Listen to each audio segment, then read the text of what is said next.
Hi friends, welcome back to the channel. So for $1 a minute slash $60 an hour, how would you like to have your favorite influencer be your companion? Well, this is actually going to be a thing. Let me show you the headline here.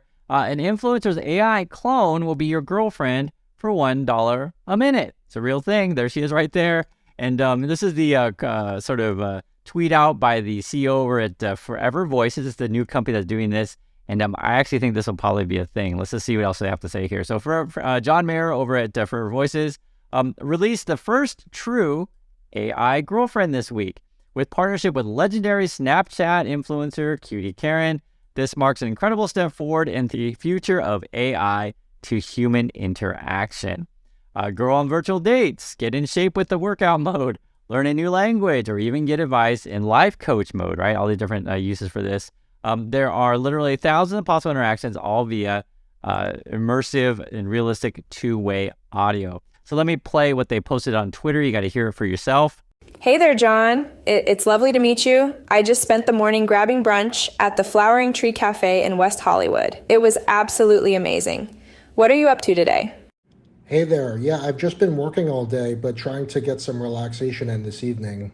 That sounds really nice. Have you tried doing some yoga or meditation for relaxation? It's a great way to unwind and clear your mind.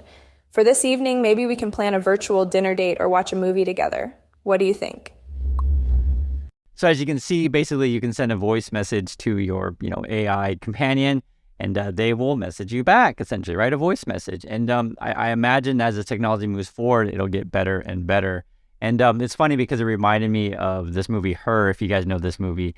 This is a fantastic movie. I haven't seen it already. I don't want to spoil it. I'll just say it has to do with AI, has to do with companionship, and I think it's really, really well written, and definitely check it out if you haven't seen it. This is some quotes coming in about this more. So evidently in the first week, talking about this AI girlfriend thing, they made $100,000. That would be on track for $5 million a month. I don't know if necessarily it's going to, expand that much. That's quite a bit of money, but you never know in this day and age. And this is sort of, I'm bringing this to you is, would you want an AI girlfriend to do these kind of things, right? Essentially a better version of Siri, because you can ask it on dates, watch movies, etc. Here's some quotes. These fans of mine, they have a really, really strong connection with me. Because of that, they actually end up messaging me every single day. And I prefer, frank, I don't really know who this Karen Marjorie, I think her name is. I just don't know. I'm not in that world. But evidently, these kind of people, it's the same on YouTube. They have, like your Discord, chat rooms, your Telegram, and people essentially can send private messages to their favorite influencer out there. And, some people message every single day. And then the person, goes on to say, I started to realize about a year ago, it's just not humanly possible for me to reach out to all these messages. There's just too many.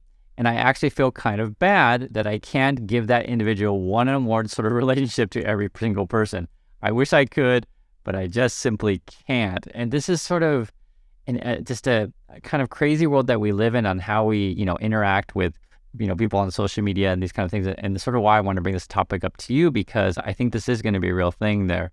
Influencers will essentially have an AI to handle all this stuff for you, to kind of, the idea is to mimic their voice, mimic their personality, and you might not even know who you're acting with. And full disclosure, I do write all the comments on my YouTube channels myself. I don't have a robot do that for me as of yet, but I can promise you, I bet on many of the bigger channels, when you do get a reply, it may not be from the actual person. There's a high chance of that.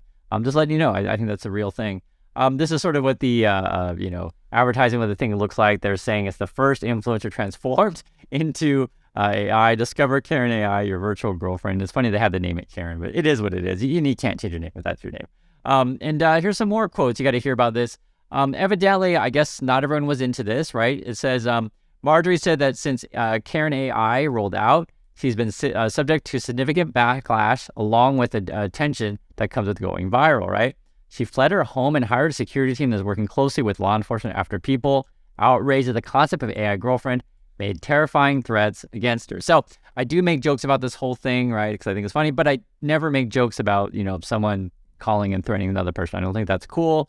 I don't think that's appropriate. So, I understand there's backlash and stuff, but I don't think there's any right to threaten anyone. I just want to state that. This is sort of the quote from her. A lot of people have been a lot of people have just been kind of really mad at this existence of this. They think it's the end of humanity. I think that's an interesting question. Is this the end of humanity? Like, are we going to interact more with AI than, say, our fellow human beings? Possibly. I think we're kind of in that stage as it is now. You can make the case that, I interact more with Google or my computer and stuff like that more than, talking to people these days. But, how can I say? I myself, when you think about, like, just for example, playing video games or anything, things like those characters do become your companions, but we are going to a whole other level. So I just think this is an extension of sort of what we've been building up to, in my opinion. This is more as what sort of quotes here. Marjorie hopes that Backlash will fade when other online personalities begin rolling out their own AI companions. Meyer said several have contacted him since Karen's AI launch. So we'll see. And I think everyone's kind of waiting to see what the numbers come out. But yeah, if people are into this stuff, I'm sure more people do it, meaning that if there's money to be made, I'm sure people will look into this. This is more quote. This is coming from the CEO. I think in the next 5 years, Americans will have an AI companion in their pocket in some way, shape, or form, whether it's an ultra flirty AI that you're dating, an AI that's your personal trader, or simply a tutor companion. Those are things that we're building internally, I'm sure that it's going to be a thing. I guess they have 10 employees, and they're talking about, that there are a lot of ways that this to do this wrong. He said, we have many safeguards in place to protect against harmful use, and they're trying to find an ethics officer. That's why I'm pointing that up to you. I think it's interesting. And I do agree that companies do need to hire someone in that position to think about the ethics of anything that a company does, especially something like this. Also when you're giving advice to people, be it, diet, financial, relationship, any of these kind of things, there are ethics involved. Moreover, I consider myself a futurist at heart. This is the CEO again.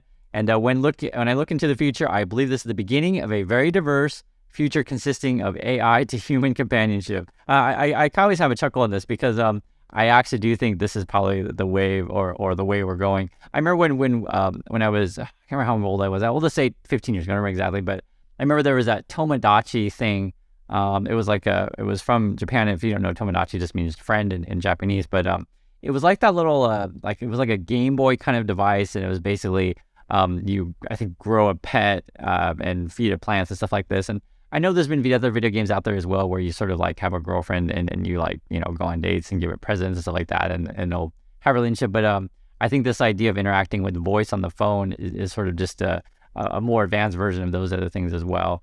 The argument they're going to make here is that this AI-powered girlfriend will help cure loneliness. I think it's an interesting perspective on that. I can tell you, for example, I've used the app Waze, and I don't know if other ones do this, but in the future, for example, I think it would be a thing to use celebrity voices for just, for example, navigation, or say Siri, if you could replace it.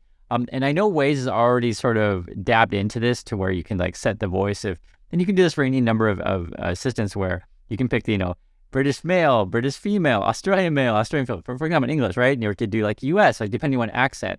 For me, I always go with the female British voice in terms of English. And I'd be curious what voices you guys like. Some people prefer male, some people prefer female. I prefer female. It is what it is. Maybe it's because I grew up with Star Trek, right? And if I could make my apps all sound like the Star Trek computer, that would be pretty cool. Other people, maybe they would want Gandalf talk to them, right? So like every time you make a turn on your road, it would be like, giving you wise words of wisdom and stuff like that. Or, maybe when you go on a party, you want Snoop Dogg giving you directions to the party, right? So I'm putting this all together because I do think there is going to be a future for this kind of technology, and I do think it'll be popular. I mean, you could even take a look at like more for younger people. What if you had Rocket Raccoon, giving you directions wherever you go? And yes, I did see the new Guardians of the Galaxy, and yes, it's pretty good. So if you haven't seen it, go check it out. And it's interesting because there was a quote coming in from someone in comments, and I just want to read it. This is from George, and I want to tie this all together. So George is saying here, I have come to the conclusion that the whole financial literacy movement is a scam in itself. It is designed to avoid the real top of the fact that American workers are underpaid. I expect to see a decline in views for all channels talking about financial matters. At some point, people will wise up. Now, George, I know that it makes you topics here, but I know you're talking about saying, hey, all those financial literacy people are all fake and scams, etc. And this is the argument that I would make. because to me, when I do look at, much of these other channels, it's obviously people are clueless. But what I think a lot of this is on YouTube is people turn to these sort of influencers as companions. It's not necessarily about the information that they're giving, because frankly, a lot of it is bad. What it is just they want to feel like they have a friend in the battle. And if someone is sort of how my wife says it is, like if someone is a scammy person or wants to scam other people, you want to watch influencers that are also into scams. One of the big ones that I had noticed, this is real, when I would say, hey guys, these other channels are trying to scam me, stuff like that. And someone's like, Chris, are you trying to teach us how to make money? Isn't it all about making money? And they're talking about making money. And so I don't care if it's a scam or not. Why do these things matter? Why does it have to do with the AI assistant thing? Is because essentially what we're all looking for is to find a group that we belong to and sort of group that we aspire to be. And I think this is important because it goes back to these companies that said that, they're looking to hire an ethics person because, yes, I do think there's ethics in these things. It's something that I have a challenge with on social media, and I've shared with you guys many, many times. Here's the challenge. The challenge is if you want to be popular on social media, you entertain people. And what is entertainment? Making people smile and telling people what they want to hear. So what do people want to hear? They want to hear they're all going to get rich and you don't have to work, you don't have to study, you don't have to do anything at all, and you're just all going to be rich, right? That's what people want to hear. You can just sit on your couch and do nothing. And it is a sad state of affairs, I don't know how else to put it. And this goes over into like, okay, I'd rather have, AI interactions with like, celebrity voices, influencer voices, even though it's frankly not real. But that's okay because it's entertainment and it makes me feel good. And I think a lot of people are kind of get sucked into that. I try my best to give you guys real perspectives, facts and stuff like that. But I understand in this world that we live in, a lot of that stuff doesn't matter to people. Let me give you a really simple example of I want to more over George what we're talking about here. And again, the reason why some channels are popular is not because they give good advice or anything like that. It's just because people want a companion. I think that's what it's about, in my opinion. Take a look at this. This is Elon Musk. This just came out today. I was just reading this article here. It says, free speech opportunist Elon Musk caved to government pressure to censor tweets ahead of the Turkey election. Critics argue SpaceX dealings with the country's right-wing leader may have caused the reversal. So basically, Elon Musk takes over Twitter and tells everyone, free speech for everyone, free speech, no such as a free speech. And people are like, yeah, free speech. But honestly, I don't think people really understand or even care what Elon Musk says. They just want to be friends with Elon Musk. They want to be Elon Musk, that kind of thing, right? Why do I say that? Because this is clearly a reversal of things that Elon Musk has said before, but his followers are just going to ignore it because facts don't matter. They don't. They don't to them, that is. Here's more. Twitter says it will restrict access to some tweets before the Turkey's election. And I hope you can understand the significance of this kind of stuff, right? Twitter caving into what a government's telling them what to do and also, essentially censoring things. Even this is, if you don't believe me, I'm not making stuff up. This is from Twitter's, official account. In response to a legal process to ensure Twitter remains available to people of Turkey, we have taken action to restrict access to some content in Turkey today. And this is essentially, the information is going to be censored, essentially. So it has to only be government approved. Turkish government asked Twitter to censor its opponents right before an election, and Elon Musk complied. Should generate some interesting Twitter files reporting, and this is from Matthew Iglesias. And Elon actually got really mad at that and saying, did your brain fall out of your head, Iglesias? The choices to have Twitter throttle its entirety or limit access to some tweets, which one do you want, right? So if you're an Elon Musk fan, you're just going to read this and you're going to completely ignore the facts, right? And you're going to say, I don't know what's going on, but Elon Musk is a hero. He's so smart. He's a genius, and everything he does is correct. And this goes back into my sort of companion theory. I think there's a lot of people out there that they don't care about facts. It doesn't matter. All they care about is that they like a certain person for whatever reason. And if you like Elon and love Elon, that's your business. But you end up defending that person and following them, whatever they say, no matter what, just because you want to be in their company, maybe because you feel like that it'll rub off on you and you can be just like them. And I think this goes into the whole AI and the companionship thing. This is all about companionship, social media. And it's funny, I put all this together thinking about it. And you guys know I'm writing a book at the moment, and I think about all of these things a lot. And, I try my best to give you guys good advice, to give you some, insights about my feelings in the world, these kind of things. And sadly, this is the sad part, is I may not necessarily agree with you on everything. You might necessarily agree with me on everything, because I think that's normal and human.